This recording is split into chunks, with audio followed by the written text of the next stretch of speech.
Yours. Well, wow, I got a lot to say.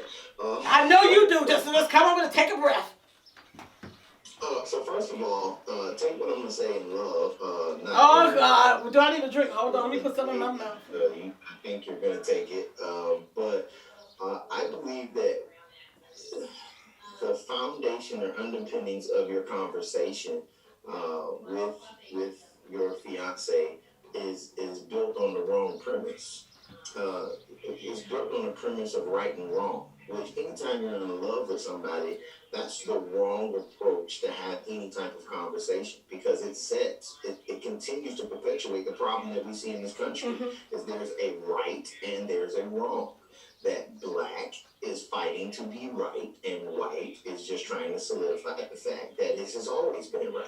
So now when you are entering into that interracial relationship where there's a white and a black, then you have the black that's arguing from the perspective that I am right. And you need to understand, like all the rest of America, need to understand that we as black people are right. And anything you got to say just because of the color of your skin, you are wrong. He can't say anything because if he does, he's just perpetuating your already ideas and thoughts between right and wrong.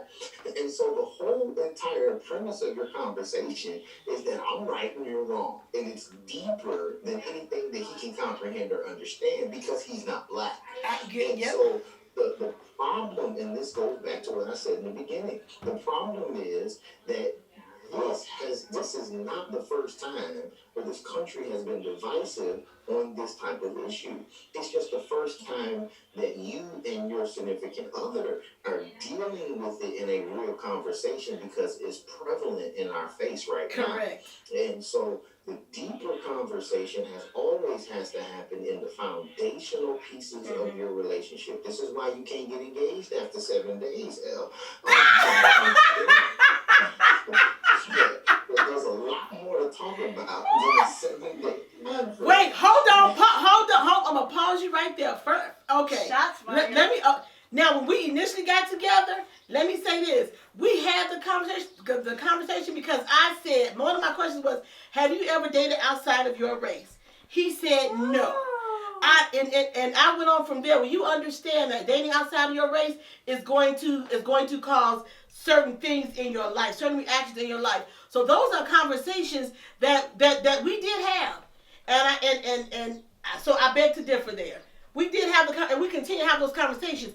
That don't negate the fact that you got engaged in 7 days. We're gonna get off the engagement part, okay? Just okay. But what you were saying is that it was a deeper conversation that we should have had, and we had that conversation quite a bit before we even got to the whole, want to marry you stuff. Dr. Fight, don't be shaking your head, no, because I see you like this stuff. It's different then. If there's a big if you've had this conversation beforehand, what's different now than the conversation you had beforehand?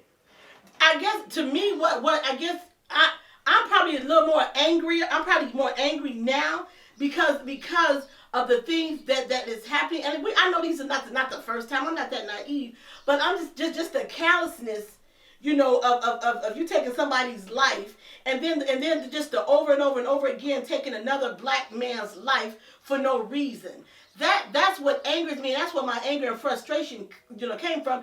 And of course, him being a white man, you wouldn't understand that. Or if he said something to me, it was like you're protecting something that's obviously wrong because of your race. That's what our conversation went from. And he corrected me and said, that is not that. I did not say that, but that's how I took it. So how is this his fault, though? It's not his fault. It's just that I guess I was emotional at that moment, at that time. I'm not saying it's his fault. Well, it's his fault, maybe, because he wasn't understanding what I was feeling. Maybe that's what I should. You made it his fault. That's not a true assessment, Elle. By your own words, you told the story and said you got upset because he said, "I understand," and you said, "No, you don't." I did exactly. Yep. So how can you say, well, my thing is that he didn't understand? But if he said he understood and you didn't take it, then you're not listening, not him. Well, maybe that could be right too. Maybe so. Both can be right. Okay, so maybe you could be right too. I'm gonna be honest. It was just having honestly having a couple of days of that conversation was very difficult, and it eventually it just ugh. And so, but we had to come to an understanding. And then when it was just not me. When I heard, like, you know, the rapper Eve, she's married to, you know, a white guy. She was like, it's been very tense, and it's been a very hard conversation to have. So I was wondering if a lot of people that's in these relationships or marriages, how hard of the conversations are they really having? How difficult of a time are they really having? I think it varies from couple. Yeah. And I've seen a lot of white people out there, you know, marching. You know, I've seen couples out there marching, and that's just you know, okay. I mean, I'm just wondering, what do you say to that? What do you say to that person, to your spouse? I mean, I don't really think it was anything. I don't think there's anything that mine could have said to me that was going to comfort me at that moment. It was really nothing that he could have said at that moment. So why you get I mad? know an African American young lady who is married to a Caucasian gentleman, and I saw her Instagram post not too long ago, where she put on her Afrocentric shirt and went downtown Charlotte and marched. And I know her background and know that, you know, she is married to a Caucasian gentleman. And when she got back home after her march, she went live and everything while she was out. And when she got back home, she stated on her Instagram that her and her husband had some serious conversations about her emotions, how she felt, what everything was like. And he even said, you know, next time you go, because they have a child, so he stayed home with the child. Next time you go, I would like for us to get a babysitter. I want us to go together. You know what I mean? I want to stand with you. I want to support you. You know what I'm saying? I want to fight with you because I want the same rights. Because they're raising an interracial child that some people can look at as white, some people may look at as black. So you cannot rob that child of their blackness nor their whiteness. And so the child deserves to be treated by the content of their character, not by the color of their skin. And so if you have a father and a mother or people who are in a relationship, they gotta be able to empathize and sympathize with the emotions that come from a community.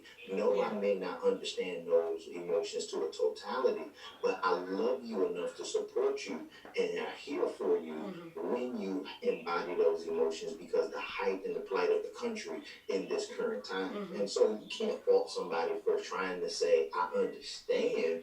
I may not feel the way you feel about it, but I understand your emotions that come with it. And I stand with you and want to fight with you because I love you and I love who you are. I love your blackness because I fell in love with a beautiful black woman. So you gotta understand, Elle, that he can understand your emotions. He may not understand why you're so emotional, but he can still stand and empathize and support you in some kind of way and be sympathetic to the plight.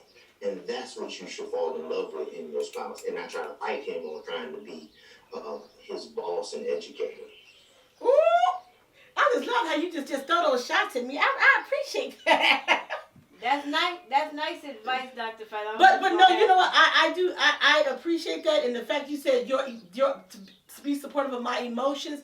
I get that, and I appreciate that, and that is where we went from there, pretty much.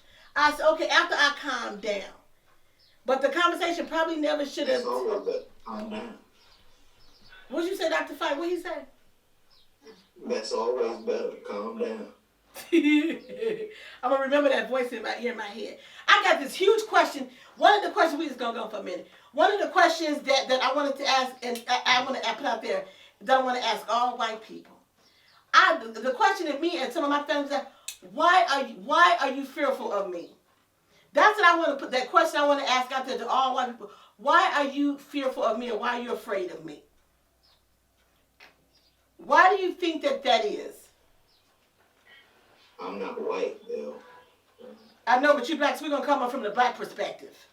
Okay, so I'm just I want you to kind of fit in. Ain't that a question you have to ask the opposite race? It really is, but that was a question that we were talking, and I was saying I'm kind of curious as to what they would say.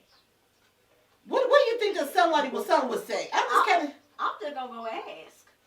right. But what do you think one of their questions would be? What do you think one of their answers would be? I mean, I can't really speak on what their answer would be until I actually physically ask. Have you ever asked that question?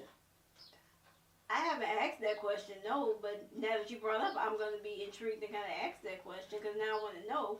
But I don't really know how you would get, like, from a black person's perspective about I mean, that's fine. That's fine. I'm just saying, I mean, I don't. But know Dr. how to Fight, answer have you that. ever asked that question of a white person? Have you ever asked that question? I have not. My thing is this. First of all, you typically hang around or you're around people of like-mindedness correct. or that you respect in a certain community.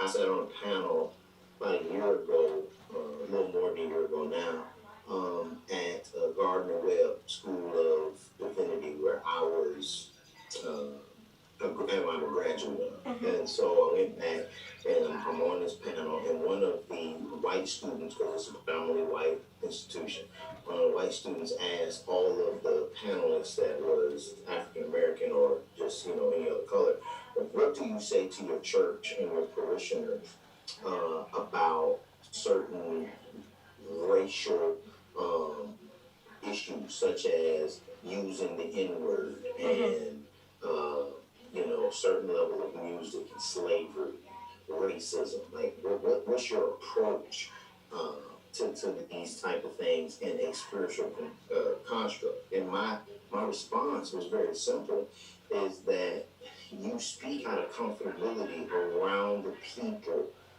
that you're comfortable with, and so.